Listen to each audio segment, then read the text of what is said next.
So hey what's up guys, welcome to my channel. Mandarachal पर्वत को अब एक सुंदर परियोजना बन गई, समुद्र मंथन वृहद परियोजना।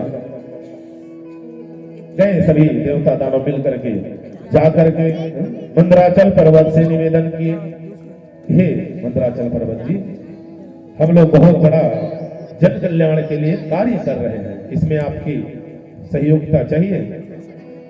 ठीक, जन कल्याण के लिए तुम्हें हमेशा तैयार रहना भी चाहिए, क्योंकि धर्म क्या कहता है कि जितना तुम अपना कल्याण कर रहे हो, अपने बारे में सोच रहे हो ना, उससे यदि थोड़ा बहुत भी दूसरे के बारे में सोच रहे हो, दूसरे का कल्याण कर रहे हो ना, तो ज्यादा पुण्य है, वो ज्यादा धर्म कहलाता है। दूसरों के हित के बारे में सोचना, परहित सरिस धर्म नहीं भाई, अपर पीड़ा सम नहीं अधमाई। मंदराचल पर्वत प्रसन्न हो गए, कहने लगे ठीक है देवराज इंद्र, यदि जन कल्याण के लिए मेरी आवश्यकता है तो ठीक है, ले चलो मुझे उठा करके। अब इतना विशाल का पर्वत देवता और दानव मिल करके उठाए, लेकिन देखो जी इतना बड़ा आयोजन कर रहे हैं, बृहद समुद्र मंथन वृहद परियोजना है, और इतना बड़ा आयोजन किए, आरंभ तो करने जा रहे हैं, लेकिन भगवान गजानन स्वामी की पूजा नहीं। भाई थोड़ा सा भी कोई कार्य करते हैं हम लोग, एक तो घर भी बनाते हैं, तो घर को बनाने से पहले भूमि पूजन में सबसे पहले गणपति जी का पूजन करते हैं, उसके बाद ही घर तैयार करते हैं। कोई भी बड़ा कार्य आरंभ करते हैं तो ये बिना गणपति पूजन के इतना बड़ा कार्य आरंभ कर दिए, पर्वत को उठा करके ला रहे थे, गणपति जी नाराज हो गए।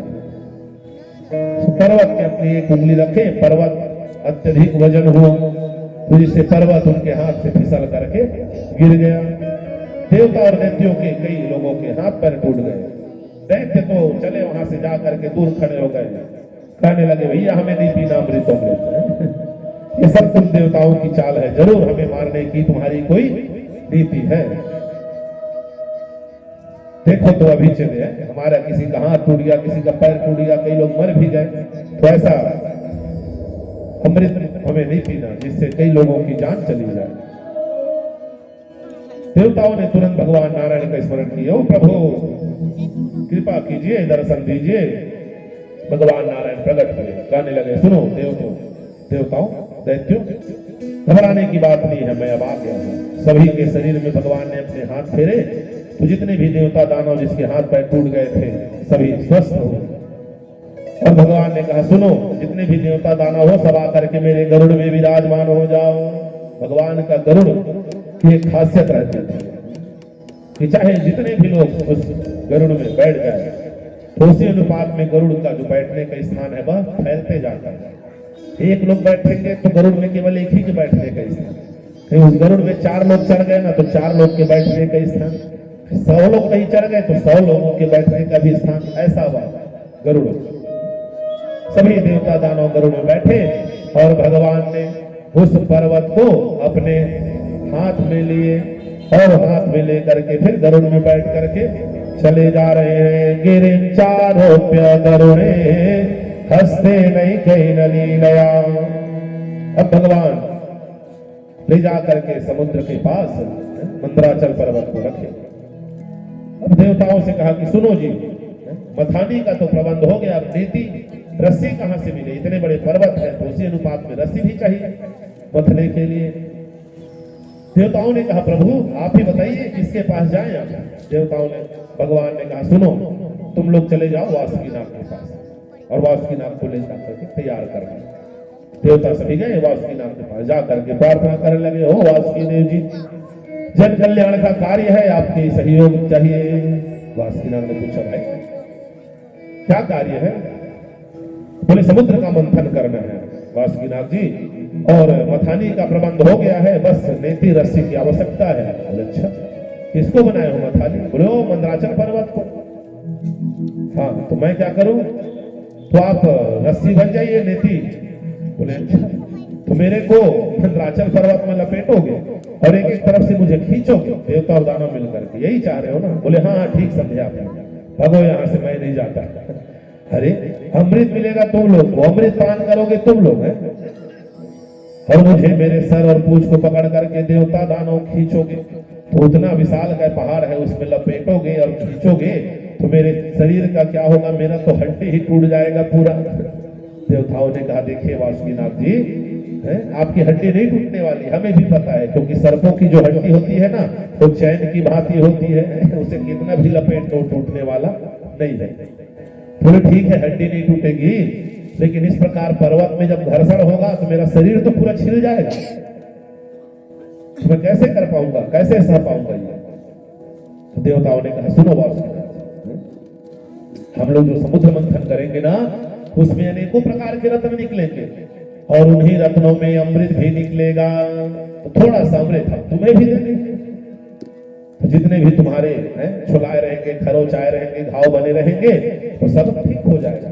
तो जैसे ही अमृत का नाम सुने वासुकीनाथ भी तैयार हो, बोले अच्छा अमृत मिलेगा, चलो चलो चलो। अब वासुकीनाथ भी चले गया, समुद्र के बीचों बीच मंदराचल पर्वत को रखा गया, उसमें वासुकीनाथ को लपेटा गया। भगवान ने कहा सुनो देवताओं, तुम लोग उच्च खानदान के हो, तुम लोग स्वर्ग पर निवास करने वाले हो, ऊंचे खानदान के हो, इसलिए काम करो, तुम लोग सर्प के ना मुख भाग को पकड़ना, और ये देवता लोग सर्प के पूंछ भाग को पकड़ेंगे। न गृहिणीमो वयं पुच्छ महेरंगम मंगलम। दैत्यों को जैसे ही पता चला, दैत्यों ने तुरंत इसका विरोध किया। बोले अजित नारायण जी, ये देवता लोग हैं, ऊंचे खानदान के हैं, तो क्या हम लोग गिरे हुए खानदान के हैं जो हम लोग पूंछ भाग को पकड़ेंगे और देवता लोग सिर भाग को पकड़ेंगे? देखो भाई, इस प्रकार यदि भेदभाव करोगे ना तो हम लोग ये योजना अभी छोड़ देंगे, हमें नहीं करना समुद्र मंथन। भगवान विष्णु ने कहा ठीक है भाई, तुम लोगों की यदि इच्छा है सिर भाग को पकड़ने की तो तुम ही लोग पकड़ लो। भगवान तो चाहते थे ना कि दैत्य लोग सिर भाग को पकड़े, लेकिन एकाएक यदि बोलते तो क्यों? क्योंकि दैत्यों का काम ही था हर बात का विरोध करना। भगवान जानते थे इस चीज को, इसीलिए उन्होंने ऐसा खेल रचा।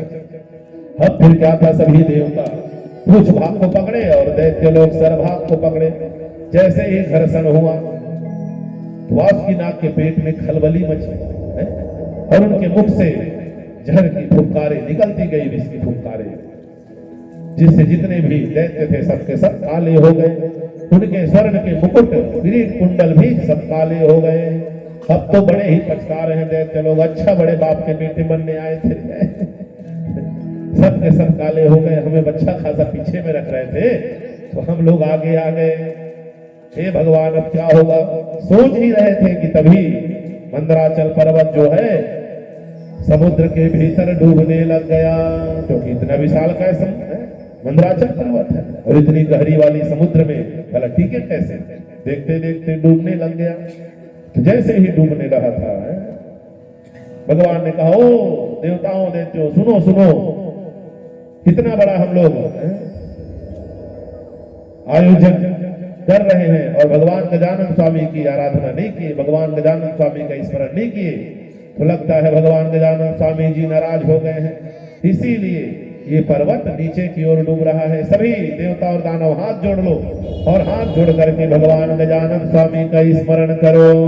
विघ्नेश्वराय वरदाय सुरप्रियाय लंबोदराय सकलाय जगद्धिताय नागाननाय श्रुतियज्ञ विभूषिताय गौरी सुताय गणनाथ नमो नमस्ते। तो सुमिरि गजानन खिन्न पयाना अमंगल मूल सगुन भयनाना। सभी देवता दानव हाथ जोड़ करके गजानन स्वामी की प्रार्थना में लगे हुए थे। उसी समय भगवान ने एक विशाल काय कच्छप का रूप धारण किए और समुद्र में जा कूदे। जा करके तैरते तैरते उस मंदराचल पर्वत के नीचे जा करके बैठ गए। बोलिए कच्छप नारायण भगवान की जय। कृत्वा वपुः काक्षपमद्भुतं महत् प्रविश्यतो रंगिर्मुच्चहार। सुखदेव जी कहते हैं राजा परीक्षित, भगवान गजानन स्वामी की पूजा के बहाने भगवान ने कच्छप का रूप अपनाया और मंदराचल पर्वत के नीचे जाकर के बैठ गया। अब मंदराचल पर्वत भगवान के पृष्ठ भाग में टिक गया। अब फिर जब मंथन आरंभ हुआ, सुखदेव जी कहते हैं राजा परीक्षित, देवता और मानव मिलकर जैसे ही मंथन किए,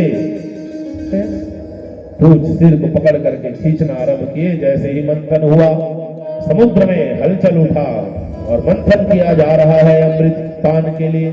अमृत तो दूर रहा, सबसे पहले निकल गया हलाहल विष। समुद्र मंथन ही आत्म मंथन है, बताया गया सुखदेव जी ने। ये जो समुद्र मंथन की कथा है वो हम सबके आत्म मंथन की कथा है। जब कभी भी भगवान को पाने के लिए हम अपने शरीर का मंथन करेंगे, तो हमारे शरीर के जितने भी दोष हैं, दुर्गुण हैं, वो सब पहले निकलेंगे, उसके बाद फिर हमारे शरीर की अच्छाई निकलेगी। तो यही है हलाहल विष, जो हमारे शरीर के दुर्गुण है। तो सबसे पहले हलाहल विष निकल गया। जैसे ही हलाहल विष निकला, अरे सभी देवता लोग घबराने लग गए, दानव लोग, हे प्रभु बचाओ बचाओ, अब इस विष से हम कैसे बचे? ये विष से तो सारा संसार जो है दग्ध होने लग गया है। भगवान नारायण ने कहा, सुनो देवताओं, ये सारे विष को एकत्रित करो और इस सब विष को एकत्रित करके चले जाओ भगवान भोलेनाथ के पास, क्योंकि भगवान भोलेनाथ को ही अभ्यास है विष पीने का। सारे देवता विष को एकत्रित किए और एकत्रित करके एक कटोरे में रखे और कटोरे में भर करके उसे ले गए। कहाँ? भगवान भोलेनाथ के पास जा करके प्रार्थना कर ले, देव देव महादेव भूतात्मन भूत भावन त्राहिना शरणापन्ना त्रैलोक्य दहना द्विषाद। हे देवाधिदेव महादेव भोलेनाथ जी, त्रैलोक्य को दग्ध करने वाले इस भयंकर हलाहल विष से आप ही हमारी रक्षा कर सकते हैं। कृपया करके आप हमारा उद्धार कीजिए, कल्याण कीजिए, वरना यह सारा संसार जो है इस विष से जल करके दग्ध हो जाएगा। प्रभु, जैसे ही देवताओं ने इस प्रकार प्रार्थना की, भगवान भोलेनाथ मुस्कुराए, बोले देवताओं आओ आओ। मुस्कुराते हुए भगवान भोलेनाथ ने ऐसे मुड़ करके पार्वती जी की ओर देखा और कहने लगे, भवानी देवी, देख रही हो ये सारे देवता ना मुझे विष पिलाने के लिए आ रहे हैं, तो बताओ देवी तुम्हारी क्या इच्छा है? पार्वती मैया तो दुविधा में पड़ गई, कहने लगी मैं क्या बताऊं प्रभु, लेकिन विवेक से काम।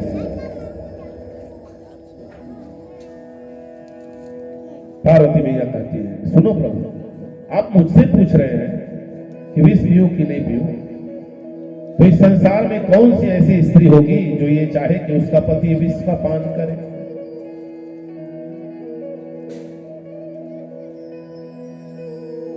कोई भी स्त्री ये न चाहती कि मेरे पति जहर को पिए। जितने भी आजकल हमारे समाज में ये मदिरा पान का जो परंपरा चल उठी है, वही तो है विष, और क्या है? मदिरा जो पीते हैं लोग,